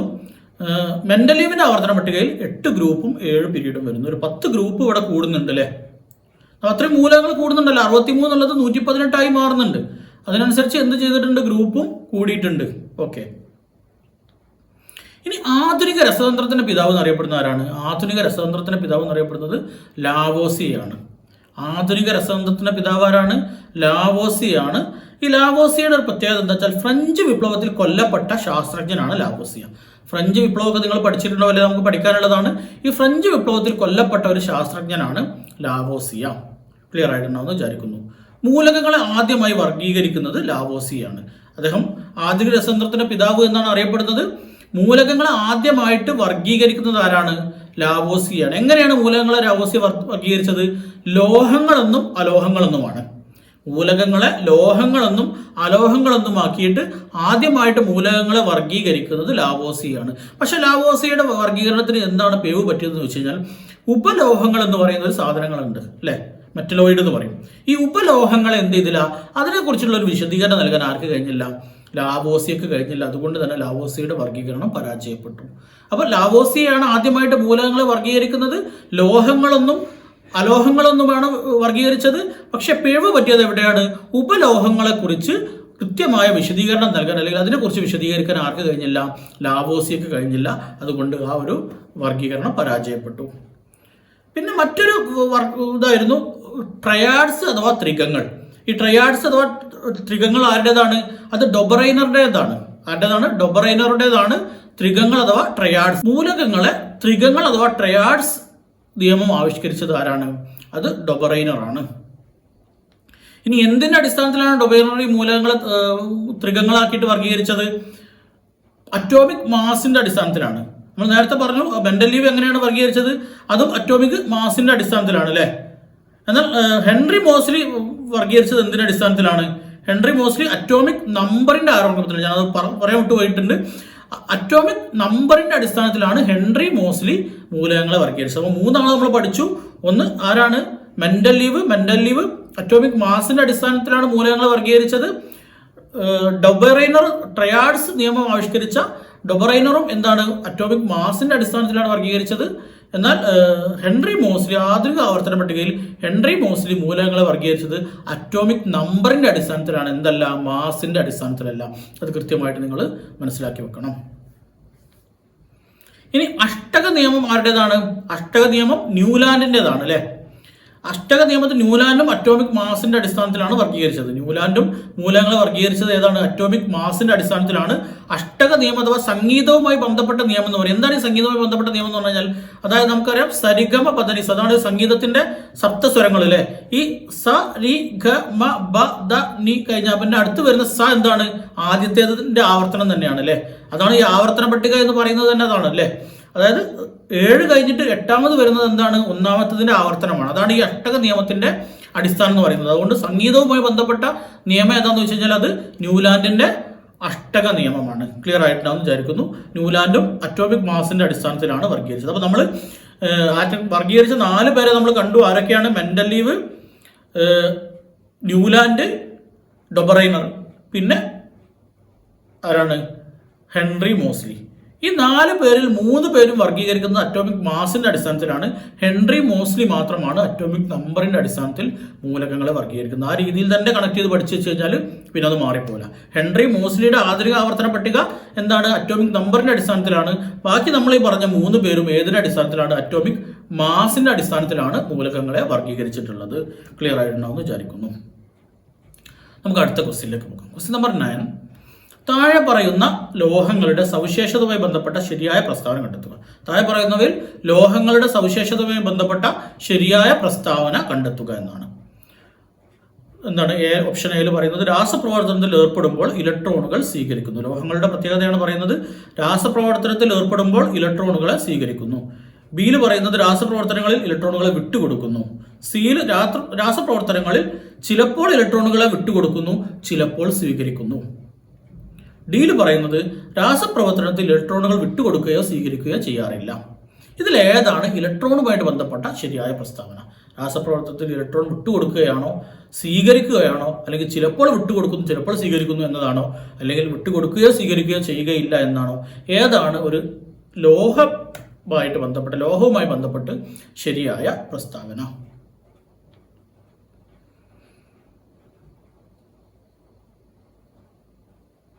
ആൻസർ കിട്ടിയിട്ടുണ്ടെന്ന് വിചാരിക്കുന്നു. ഇതിൽ ഏതാണ്? ബി ആണ് ശരിയായ ഉത്തരം അല്ലെ. അതായത് രാസപ്രവർത്തനത്തിൽ ഏർപ്പെടുമ്പോൾ എന്ത് ചെയ്യുന്നുണ്ട്? ഇലക്ട്രോണുകളെ വിട്ടുകൊടുക്കുന്നവരാണ് ലോഹങ്ങൾ അല്ലെ. ലോഹങ്ങൾ എപ്പോഴും പോസിറ്റീവ് അയോൺസ് ആയിരിക്കും. നമുക്കറിയാം വിട്ടുകൊടുക്കുന്നവർ പോസിറ്റീവ് അയോൺസും സ്വീകരിക്കുന്നവരെ നെഗറ്റീവ് അയോൺസും ആയിരിക്കും. ഇത് മാറിപ്പോകാതിരിക്കാൻ ഞാൻ കോഡ് പറഞ്ഞുതരാം. നമുക്ക് എപ്പോഴും പോസിറ്റീവ് എന്ന് പറഞ്ഞാൽ എന്താണ്? നമ്മൾ അങ്ങോട്ട് കൊടുക്കുക, മാക്സിമം കൊടുക്കുന്ന ഒരാൾ നമ്മൾ പോസിറ്റീവ് എന്ന് പറയാം. കാരണം നമുക്ക് കടങ്ങളൊന്നുമില്ല. ഒരാൾ അങ്ങോട്ട് കൊടുക്കുന്ന ഒരാളാണെങ്കിൽ കടങ്ങളില്ല. പക്ഷെ നമ്മൾ ഇങ്ങോട്ട് വാങ്ങി വെച്ച് കഴിഞ്ഞാൽ അതൊരു കടമാണല്ലോ അല്ലേ. അപ്പോൾ അത് നെഗറ്റീവ് ആണെന്ന് ഓർത്ത് വെക്കുക. അങ്ങോട്ട് വാങ്ങി വെച്ച് കഴിഞ്ഞാൽ നമുക്കൊരു കടം വന്നു, അത് നെഗറ്റീവ് ആണെന്ന് ഓർത്ത് വെക്കുക. അപ്പോൾ ഇലക്ട്രോൺ സ്വീകരിക്കുന്നത് നെഗറ്റീവ് അയോൺസും വിട്ടുകൊടുക്കുന്നത് പോസിറ്റീവ് അയോൺസും ആയിരിക്കും. ലോഹങ്ങൾ ഇലക്ട്രോണുകൾ വിട്ടുകൊടുക്കുന്നത് കൊണ്ട് ഇലക്ട്രോ പോസിറ്റീവ് മൂലകങ്ങളാണ്. ഉദാഹരണമായിട്ട് NaCl ലോഹം ഏതാണ്? സോഡിയമാണ് അല്ലേ. അപ്പോൾ സോഡിയം എന്താണ്? പോസിറ്റീവ് ആണ്, പോസിറ്റീവ് അയോണാണ് സോഡിയം. ക്ലോറിൻ ആണെങ്കിൽ നെഗറ്റീവ് അയോണുമായിരിക്കും. ഈ ലോഹങ്ങൾ എല്ലായ്പ്പോഴും എന്താണ്? ലോഹങ്ങൾ അലോഹങ്ങളുമായിട്ട് രാസബന്ധനത്തിൽ ഏർപ്പെടും. അപ്പോൾ എന്ത് ചെയ്യും? ഇലക്ട്രോണുകളെ വിട്ടുകൊടുക്കും. അങ്ങനെ പോസിറ്റീവ് അയോൺസുകളായിട്ട് മാറും. ഓക്കെ, അപ്പോൾ എന്താണ് ഈ അയോണുകൾ എന്ന് പറഞ്ഞാൽ ഞങ്ങൾ മനസ്സിലാക്കി വെക്കുക. ചാർജുള്ള ആറ്റങ്ങളെയാണ് നമ്മൾ അയോണുകൾ എന്ന് പറയാം. ചാർജ് കൂട്ടി പറയുന്ന ആറ്റങ്ങളെയാണ് അയോണുകൾ എന്ന് പറയാം. അപ്പം Na+ ഒരു അയോണാണ്, Cl- ഒരു അയോണാണ്. അതായത് അയോണുകൾ എന്ന് പറഞ്ഞാൽ എന്താണ്? ചാർജ് കൂട്ടി പറയുന്ന ആറ്റങ്ങളെയാണ് നമ്മൾ അയോണുകൾ എന്ന് പറയുക. ക്ലിയർ ആയിട്ടുണ്ടെന്ന് വിചാരിക്കുന്നു. ഭാരം സാന്ദ്രത കൂടിയ ലോഹം ഏതാണ്? ഓസ്മിയമാണ്. ഭാരം കൂടിയത് അതേപോലെ സാന്ദ്രത കൂടിയതും ആരാണ്? ഓസ്മിയമാണ്. ഓസോണിന് അത്യാവശ്യം സാന്ദ്രത ഉണ്ടെന്നൊക്കെ അല്ലെങ്കിൽ ഭാരം ഉണ്ടെന്നൊക്കെ ഓർത്ത് വെച്ചാൽ മതി. അങ്ങനെ അതുമായിട്ട് കണക്ട് ചെയ്ത് കഴിഞ്ഞാൽ ഓസ്മിയമാണ് ഏറ്റവും കൂടുതൽ ഭാരം കൂടിയ സാന്ദ്രത കൂടിയ ലോഹം എന്ന് ഓർത്ത് വെക്കാൻ പറ്റും. അങ്ങനെയാണ് ഭാരവും സാന്ദ്രതയും കുറഞ്ഞതാരാണ്? ലിഥിയമാണ്. ഭാരവും സാന്ദ്രതയും കൂടിയത് ഓസ്മിയവും, ഭാരവും സാന്ദ്രതയും കുറഞ്ഞത് ഏതാണ്? ലിഥിയവുമാണ്. കാഠിന്യം കൂടിയ ലോഹം ഏതാണ്? ഏറ്റവും കാഠിന്യം കൂടിയ ലോഹം ക്രോമിയമാണ്. പേര് പറയുമ്പോൾ തന്നെ ഒരു കാഠിന്യം ഉണ്ട് അല്ലേ. ക്രോമിയം കാഠിന്യം കൂടിയ ലോഹമാണ്. കാഠിന്യം കുറഞ്ഞ ലോഹം ആരാണ്? 3 പേരുണ്ട്: sodium, lithium, potassium. Sodium, lithium, potassium. ഈ സോഡിയം, ലിഥിയം, പൊട്ടാസ്യത്തിന്റെ ഒരു പ്രത്യേകത എന്താണ്? സോഡിയവും പൊട്ടാസ്യവും മണ്ണെണ്ണയിൽ സൂക്ഷിക്കുന്ന ലോഹങ്ങളാണ്. ലിഥിയം മെഴുകിൽ സൂക്ഷിക്കുന്ന ലോഹങ്ങളാണ്. അപ്പോൾ ഏറ്റവും കാഠിന്യം കുറഞ്ഞ 3 ലോഹങ്ങൾ ഏതൊക്കെയാണ്? Sodium, potassium, ലിഥിയമാണ്.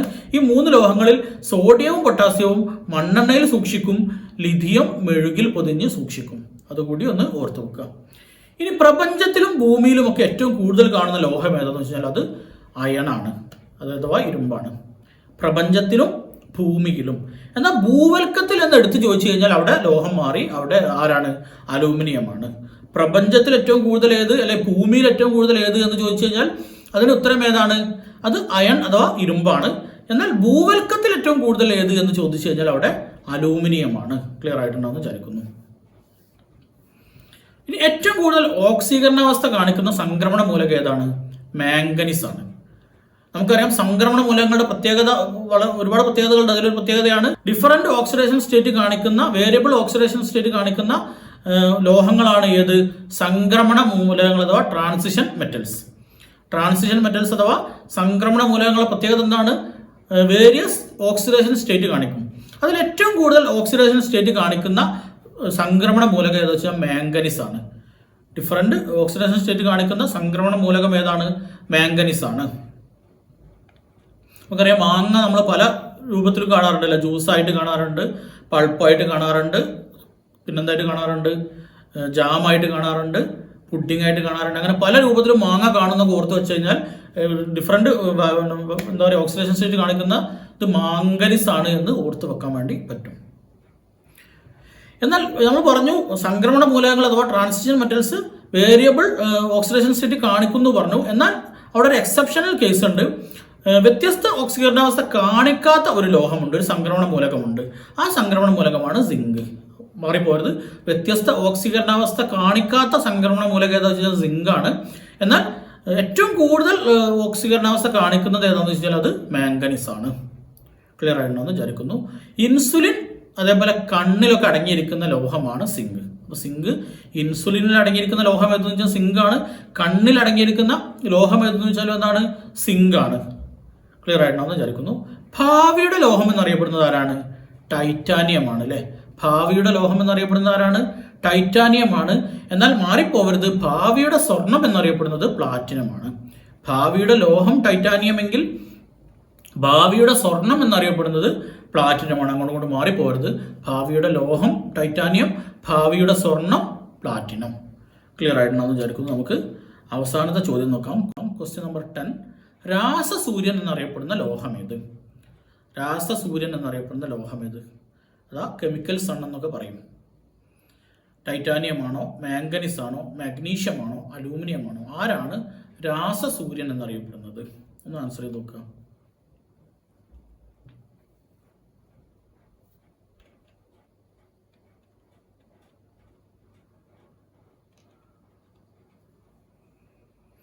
ആൻസർ കിട്ടിയിട്ടുണ്ടെന്ന് വിചാരിക്കുന്നു. ഓപ്ഷൻ സി മഗ്നീഷ്യമാണ് രാസസൂര്യൻ എന്നറിയപ്പെടുന്നത്. ഇത്ര ക്വസ്റ്റ്യൻ വരുമ്പോൾ ഒന്ന് ശ്രദ്ധിക്കട്ടോ. ഇതിലെ ചിലപ്പോൾ എലിമിനേഷൻ മെത്തേഡൊക്കെ വർക്കൗട്ട് ആവാൻ പറ്റിയ ഒരു ക്വസ്റ്റ്യൻ ആണ്. കാരണം ഇവിടെ മാംഗനീസും മഗ്നീഷ്യവും കൊടുത്തിട്ടുണ്ട്. ഇങ്ങനെ ഓപ്ഷനിൽ കൊടുക്കുമ്പോൾ മിക്കവാറും അത് തെറ്റിക്കാൻ വേണ്ടി കൊടുക്കുന്നതായിരിക്കും. അപ്പോൾ ആ രണ്ടിലൊന്നായിരിക്കും ഉത്തരം. ഇത് എപ്പോഴും ഇത് വർക്കൗട്ട് ആയിക്കൊള്ളണമെന്നില്ല. ഞാൻ ഇങ്ങനെ എഴുതി തെറ്റിച്ചിട്ട് തന്നെ പറയരുത്. എന്നാലും പിന്നെ ഇങ്ങനെ കൊടുക്കുമ്പോൾ മിക്കവാറും നമുക്ക് മാംഗനീസോ മാഗ്നീഷ്യോ ഒരുമിച്ച് കൊടുക്കുമ്പോൾ മറ്റേ രണ്ട് ഓപ്ഷൻ നോക്കാതെ കൂടുതലും ഇവിടെ ഒരു ഓപ്ഷനിൽ ഈ രണ്ട് ഓപ്ഷനിൽ ആൻസർ ഉണ്ടോ എന്ന് നോക്കുന്നതായിരിക്കും എളുപ്പം. കാരണം ഇത് തെറ്റിക്കാൻ വേണ്ടി മാംഗനീസോ മാഗ്നീഷ്യോ വരുന്ന ഉത്തരം വരുന്ന ഓപ്ഷനിൽ തെറ്റിക്കാൻ വേണ്ടി ഇത് രണ്ടും കൊടുക്കും. അപ്പോൾ അതൊരു എലിമിനേഷൻ മെത്തേഡാണ്. നിങ്ങൾ എപ്പോഴും വർക്കൗട്ട് ആയിക്കൊള്ളുന്നില്ല. അതാണ് ഞാൻ പറഞ്ഞത്. നിങ്ങൾ യുക്തിപൂർവ്വം അത്തരം ചോദ്യങ്ങളൊക്കെ വരുമ്പോൾ ആൻസർ ചെയ്യാൻ നിൽക്കുക. ഇവിടെ രാസസൂര്യൻ എന്നറിയപ്പെടുന്നത് ആരാണ്?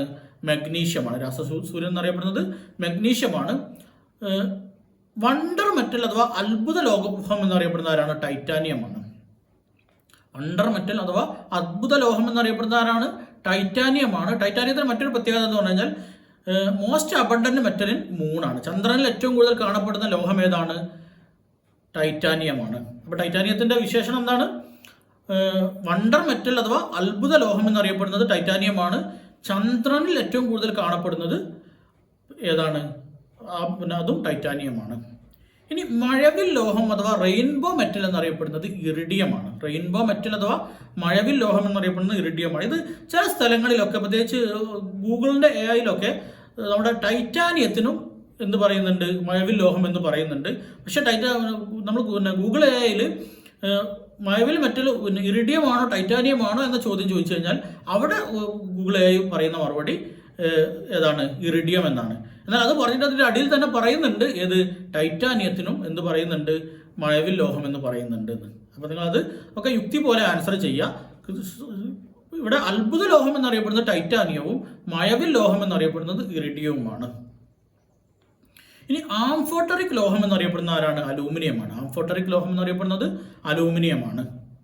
വൈറ്റ് ഗോൾഡ് അഥവാ വെള്ള സ്വർണം എന്നറിയപ്പെടുന്നത് പ്ലാറ്റിനമാണ്. നമ്മൾ നേരത്തെ പറഞ്ഞു ഭാവിയുടെ സ്വർണം എന്നറിയപ്പെടുന്നത് പ്ലാറ്റിനം ആണെന്ന് പറഞ്ഞു അല്ലേ? ഇവിടെ വൈറ്റ് ഗോൾഡ് അഥവാ വെള്ള സ്വർണം എന്നറിയപ്പെടുന്നത് പ്ലാറ്റിനമാണ്. ഇനി മാലിയബിലിറ്റി ഏറ്റവും കൂടിയ ലോഹം ഏതാണ്? സ്വർണ്ണമാണ്. എന്താണ് മാലിയബിലിറ്റി? അതായത് കനം കുറഞ്ഞ തിൻ ഷീറ്റാക്കി മാറ്റാനുള്ള ലോഹങ്ങളുടെ കൈവിനെയാണ് മാലിയബിലിറ്റി എന്ന് പറയാം. ഡക്റ്റിലിറ്റി ആണെങ്കിൽ എന്താ? കനം കുറഞ്ഞ നേർത്ത കമ്പികളാക്കി മാറ്റാനുള്ള ലോഹങ്ങളുടെ കൈവിനെ ഡക്റ്റിലിറ്റി എന്ന് പറയും. മാറിപ്പോരുത്. മാലിയബിലിറ്റി എന്ന് പറഞ്ഞാൽ നേർത്ത ഷീറ്റുകളാക്കി മാറ്റാനുള്ള ലോഹങ്ങളുടെ കഴിവിനെ മാലിയബിലിറ്റി എന്ന് പറയും. കനം കുറഞ്ഞ നേർത്ത കമ്പികളാക്കി മാറ്റാനുള്ള കഴിവിനെ എന്ത് പറയും? ഡക്റ്റിലിറ്റി എന്ന് പറയും. മാലിയബിലിറ്റി ഏറ്റവും കൂടുതൽ സ്വർണ്ണത്തിനും ഡക്റ്റിലിറ്റി കൂടുതൽ ആർക്കുമാണ്? പ്ലാറ്റിനത്തിലുമാണ്. ക്ലിയർ ആയിട്ടുണ്ടാവും വിചാരിക്കുന്നു. ഇനി റൂം ടെമ്പറേച്ചറിൽ ഉരുകുന്ന ലോഹം ഏതാണ്? മാറിപ്പോയത് ഗാലിയമാണ്. ഏതല്ല? മെർക്കുറി അല്ല. നമ്മൾ പലപ്പോഴും തെറ്റിക്കാൻ ചാൻസ് ഉണ്ട്. മെർക്കുറി റൂം ടെമ്പറേച്ചറിൽ നമുക്ക് ദ്രാവകാവസ്ഥയിലേ കാണുള്ളൂ. എന്നാൽ റൂം ടെമ്പറേച്ചറിൽ ഉരുക്കിപ്പോകുന്ന ലോഹം ഏതാണെന്ന് വെച്ച് കഴിഞ്ഞാൽ ഗാലിയമാണ്. നമ്മുടെ ഈ മെർക്കുറിൻ്റെ ഇതെന്താ? പിന്നെ ബോയിലിംഗ് പോയിന്റ് എത്രയെന്ന് ചോദിച്ചു കഴിഞ്ഞാൽ -39 ഡിഗ്രി ഒക്കെയാണ്. -39 ഡിഗ്രി സെൽഷ്യസിലൊക്കെയാണ് ഏത് ഉരുകുന്നത്? നമ്മുടെ എന്ത് ഉരുകുന്നത്? മെർക്കുറി ഉരുകുന്നത് അല്ലേ? ഇവിടെ നമ്മൾ പറഞ്ഞത് റൂം ടെമ്പറേച്ചറിൽ ഉരുകുന്ന ലോഹം ഗാലിയമാണ്. ക്ലിയർ ആയിട്ടുണ്ടെന്ന് വിചാരിക്കുന്നു. വൈദ്യുതി താപചാലകത കൂടിയ ലോഹം ഏതാണ്? വൈദ്യുതി താപചാലകത കൂടിയ ലോഹം വെള്ളിയാണ്. വൈദ്യുതി താപചാലകത കൂടിയ ലോഹം വെള്ളിയാണ്. അലൂമിനിയം എന്ന ഓപ്ഷനിൽ ഉണ്ടാകും, തെറ്റിക്കരുത്. അലൂമിനിയം അല്ല, വൈദ്യുതി താപചാലകത കൂടിയത് വെള്ളിയാണ്. ഇനി എന്നിട്ട് എന്താണ് പിന്നെ ഈ ഇലക്ട്രിക് ലൈനിൽ വെള്ളി ഉപയോഗിക്കാതെന്ന് ആർക്കെങ്കിലും സംശയം ഉണ്ടോ? എന്താണ് ഇലക്ട്രിക് ലൈനിൽ അലൂമിനിയം ഉപയോഗിക്കുന്നത് വെള്ളി ഉപയോഗിക്കാത്തത് എന്തുകൊണ്ടാണ്? ആർക്കെങ്കിലും ഡൗട്ട് ഉണ്ടോ? രണ്ട് കാരണം ഉണ്ടല്ലോ. ഒന്ന്, ചിലവ് കൂടുതലാണ്. അത് മാത്രമല്ല പവർ കട്ട് കഴിഞ്ഞ് വരുമ്പോൾ എന്തേ ഉണ്ടാവുള്ളൂ? പോസ്റ്റേ ഉണ്ടാവുള്ളൂ സിൽവർ ഉപയോഗിച്ചാലല്ലേ? ശരിയല്ലേ? ഇലക്ട്രിക് ലൈനിൽ വെള്ളി ഉപയോഗിച്ച് കഴിഞ്ഞാൽ പവർ കട്ട് കഴിഞ്ഞ് കറണ്ട് വരുന്ന സമയത്ത് അവിടെ എന്തേ ഉണ്ടാവുള്ളൂ? പോസ്റ്റേ ഉണ്ടാവുള്ളൂ. അപ്പോൾ ആ രണ്ട് കാരണങ്ങൾ കൊണ്ടാവും എന്തുപയോഗിക്കാത്തത്? വെള്ളി ഉപയോഗിക്കാത്തത്. ഏറ്റവും കൂടുതൽ താപചാലകത കൂടിയ ലോഹം ഏതാണ്? അത് സിൽവറാണ്. ആ ഒരു തമാശയാണെങ്കിലും ആ ഒരു തമാശ മനസ്സിൽ ഓർത്തു വെച്ച് കഴിഞ്ഞാൽ നമ്മുടെ എക്സാം ഹാളിൽ എത്തുമ്പോൾ വെള്ളിയാണോ അലൂമിനിയം ആണോ എന്നുള്ള കൺഫ്യൂഷൻ നിങ്ങൾക്ക് ഉണ്ടാവില്ല. ഓക്കെ. ഇനി ഡക്റ്റിലിറ്റി ഏറ്റവും കൂടുതൽ ലോഹം നമ്മൾ പറഞ്ഞു പ്ലാറ്റിനമാണ്. ഡക്റ്റിലിറ്റി ഏറ്റവും കൂടിയ ലോഹം ഏതാണ്? പ്ലാറ്റിനമാണ്. മെൽറ്റിംഗ് പോയിന്റ് കൂടിയ ലോഹം ടങ്സ്റ്റൺ ആണ്. നമുക്കറിയാം പിന്നെ നമ്മുടെ ഇലക്ട്രിക് ബൾബിലൊക്കെ ഫിലമെന്റ് ആയിട്ട് ഉപയോഗിക്കുന്നത് ഏതാണ്? ടങ്സ്റ്റൺ ആണ്. അതിന് കാരണം എന്താണ്? അതിനെന്താണ്? മെൽറ്റിംഗ് പോയിന്റ് അഥവാ ദ്രവണാംഗം എന്താണ്? കൂടുതലാണ് അല്ലേ? മെൽറ്റിംഗ് പോയിന്റ് അഥവാ ദ്രവണാംഗം കൂടുതൽ ഏതാണ്? ടങ്സ്റ്റൺ ആണ്. എന്നാൽ ദ്രവണാംഗം കുറവ് ഏതാണ്? മെൽറ്റിംഗ് പോയിന്റ് അഥവാ ദ്രവണാംഗം കുറവ് ആർക്കാണ്? മെർക്കുറിക്കാണ്. ദ്രവണാങ്കം കൂടുതൽ ആർക്കാണ്?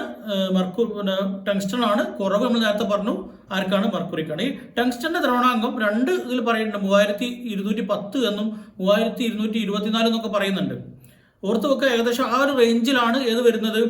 ടങ്സ്റ്റന്റെ ദ്രവണാങ്കം അഥവാ മെൽറ്റിംഗ് പോയിന്റ് വരുന്നത് 3210. SCERT ടെക്സ്റ്റ് പ്രകാരം വേറൊരു നമ്പറും പിന്നെ PSC കണക്ക് പ്രകാരം ഒന്നൊക്കെയാണ്. അപ്പോൾ ഓർത്ത് വെക്കുക, 3210 മുതൽ 3224 വരെ എന്ത് വരുന്നുണ്ട്?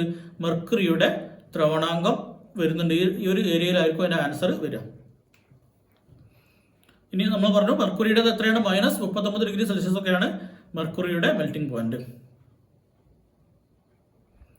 ഇനി വിമാനത്തിന്റെ ബോഡി നിർമ്മിക്കാൻ ഉപയോഗിക്കുന്ന ലോഹം ഏതാണ്? വിമാനത്തിന്റെ ബോഡി നിർമ്മിക്കാൻ ഉപയോഗിക്കുന്നത് ഡ്യൂറാലുമിനും വിമാനത്തിന്റെ എഞ്ചിൻ നിർമ്മിക്കാൻ ഉപയോഗിക്കുന്നത് ടൈറ്റാനിയമാണ്. അങ്ങോട്ട് മാറിപ്പോരുത്. ഡ്യൂറാലുമിൻ എന്തല്ല? ലോഹമല്ല. ഡ്യൂറാലുമിൻ എന്താണ്? ഒരു ലോഹ സങ്കരമാണ്, അഥവാ അലോയി ആണ് എന്ത്? ഡ്യൂറാലുമിൻ. അതാണ് ഇത് ബോഡി നിർമ്മിക്കാൻ ഉപയോഗിക്കുന്നത്. വിമാനത്തിന്റെ ബോഡി നിർമ്മിക്കാൻ ഉപയോഗിക്കുന്നത് ഡ്യൂറാലുമിൻ എന്ന ലോഹ സങ്കരമാണ്. എന്നാൽ വിമാനത്തിന്റെ എഞ്ചിൻ നിർമ്മിക്കുന്നത് ആരാണ്? എന്തുപയോഗിച്ചിട്ടാണ്? ടൈറ്റാനിയം ഉപയോഗിച്ചിട്ടാണ്. ക്ലിയർ ആയിട്ടുണ്ടെന്ന് വിചാരിക്കുന്നു. അറ്റോമിക് ക്ലോക്കിൽ ഇപ്പോൾ അടുത്ത് ചോദിച്ചൊരു ചോദ്യമാണത്. അറ്റോമിക് ക്ലോക്കിൽ അടങ്ങിയിരിക്കുന്ന ലോഹം ഏത്? സീസിയം ആണ്. എനിക്ക് തോന്നുന്നത് നമ്മുടെ പിന്നെ എന്താ പറയുക, കാദിബോർഡ് LDC ആണെന്നാണ് എൻ്റെ ഓർമ്മ. അറ്റോമിക് ക്ലോക്കിൽ അടങ്ങിയിരിക്കുന്ന ലോഹം ചോദിച്ചിരുന്നു. അതോ നമ്മുടെ ഡിഗ്രി ലെവൽ പ്രിലിംസിനാണോ എന്ന് അറിയില്ല. ഈ ഒരു വർഷത്തിനുള്ളിൽ ചോദിച്ചൊരു ചോദ്യമാണ് അറ്റോമിക് ക്ലോക്കിൽ അടങ്ങിയിരിക്കുന്ന ലോഹം ഏത് എന്നുള്ളത്. സീസിയം ആണ് ഉത്തരം. ക്ലിയർ ആയിട്ടുണ്ടെന്ന് വിചാരിക്കുന്നു. അപ്പോൾ ഇത്രയും കാര്യങ്ങളാണ് നമ്മളിന്ന് നോക്കിയത്. സത്യത്തിൽ നമ്മൾ 10 ക്വസ്റ്റ്യനാണ് നോക്കിയതെങ്കിലും ഓരോ ക്വസ്റ്റ്യനിലും 10ഓളം ഉപചോദ്യങ്ങൾ നമ്മൾ പഠിച്ചിട്ടുണ്ട്. അപ്പോൾ മൊത്തം ഒരു 100 ക്വസ്റ്റ്യൻ കെമിസ്ട്രിയിൽ നിന്ന് നമ്മൾ പഠിച്ചു കഴിഞ്ഞു. കെമിസ്ട്രിയിൽ ഒരു 10th പ്രിലിംസിന് വരാവുന്ന പ്രധാനപ്പെട്ട ഏരിയകളൊക്കെ നമ്മൾ കവർ ചെയ്ത് കഴിഞ്ഞു. ഈ രീതിയിലാണ് നമ്മുടെ ക്ലാസ്സുകൾ നമ്മൾ അറേഞ്ച് ചെയ്തിട്ടുള്ളത്. എല്ലാ ടോപ്പിക്കിലും എല്ലാ സബ്ജക്റ്റിലും നമ്മൾ MCQ സീരീസ് ചെയ്യും. അപ്പോൾ നിങ്ങൾ ഈ ചാനൽ ഇതുവരെ സബ്സ്ക്രൈബ് ചെയ്തിട്ടില്ലെങ്കിൽ ഇപ്പോൾ തന്നെ ചാനൽ ഒന്ന് സബ്സ്ക്രൈബ് ചെയ്ത് സപ്പോർട്ട് ചെയ്യുക. തൊട്ടടുത്ത് കാണുന്ന ബെല്ലൈക്കൺ കൂടി ഇത് ക്ലിക്ക് ചെയ്ത് കഴിഞ്ഞാൽ വീഡിയോ അപ്ലോഡ് ചെയ്യുമ്പോൾ തന്നെ നിങ്ങൾക്ക് നോട്ടിഫിക്കേഷൻ ആയിട്ട് ലഭിക്കും. നിങ്ങൾ ഇതിന്റെ PDF നോട്ട്സ് ലഭിക്കുന്നതിന് വേണ്ടി ടാൻഡം PSC എന്ന ഞങ്ങളുടെ ടെലഗ്രാം ചാനലിൽ അംഗമാവുക. ടെലഗ്രാം ചാനലിന്റെ ലിങ്ക് ഡിസ്ക്രിപ്ഷൻ ബോക്സിൽ കൊടുത്തേക്കാം. അപ്പോൾ അടിപൊളി ഒരു ക്ലാസ്സുമായിട്ട് വീണ്ടും കാണുന്നത് വരെ ഗുഡ് ബൈ.